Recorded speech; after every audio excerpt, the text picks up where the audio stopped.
Hey guys, I'm here with Dr. Beverly Langford, and Beverly is with Triaxia Partners. She's a professor at Georgia State University, right? And the author of The Etiquette Edge, a business book.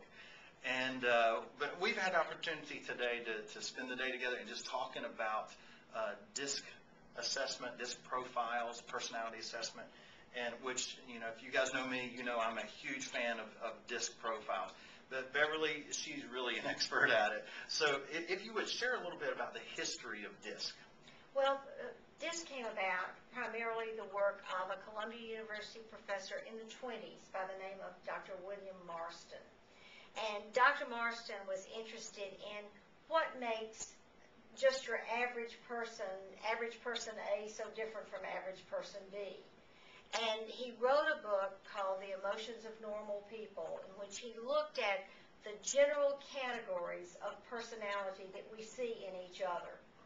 And obviously his work spread in a lot of different areas, and there are many versions of DiSC, but they all are focused on the same thing. The idea that human personality falls into four large buckets goes back to the ancient world.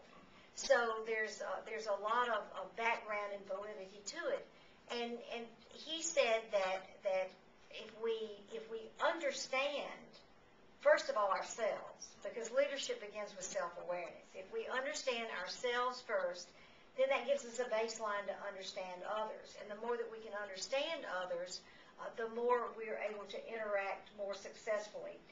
We've all known people with whom we seem to clash, and we spend so much energy just trying to manage that relationship that it gets in the way of our trying to get the work done that we need to do. And if we can understand our differences, accept them, and appreciate them, then we can focus on the task at hand. So DiSC profiling is an incredible tool for leaders to use in their organizations.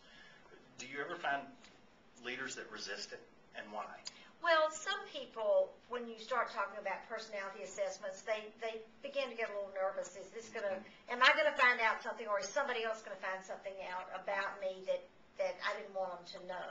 Yeah. So that's one resistance. Other people will say, well, when you go through these things, it stereotypes you. It labels you. Right, it labels you. But really what it's doing is, I like to use the term baseline. It's giving you some general touch points that can help you know that there's like a roadmap or a guide. These are some things you can count on about this person. But the other thing is that it really helps you understand other people. I've had people say, oh, well, you know, since you know DiSC, that teaches you how to manipulate other people. And it really does not. I mean, I suppose you could, but I use it as a way to modify my behavior based on what somebody else needs from me. Right. If someone has the personality where they need some time to process information, they like a lot of details, they want to know background, then if I know that person has that kind of temperament, then I can supply that. Right. On the other hand, if it's somebody who just wants the bottom line, if I want to know more, I'll ask you questions, then I can tailor my communication to that person and his needs. Excellent, excellent. It's been so good. I've learned so much from you today. We've had a good time. We had a good time, and you guys, it's an incredible tool. I'm going to be posting more about it this week.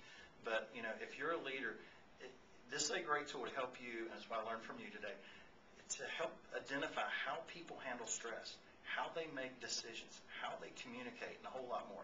So keep checking in this week for a few more posts on DiSC profiling. Beverly, thank you so much. You're so welcome. Thank you.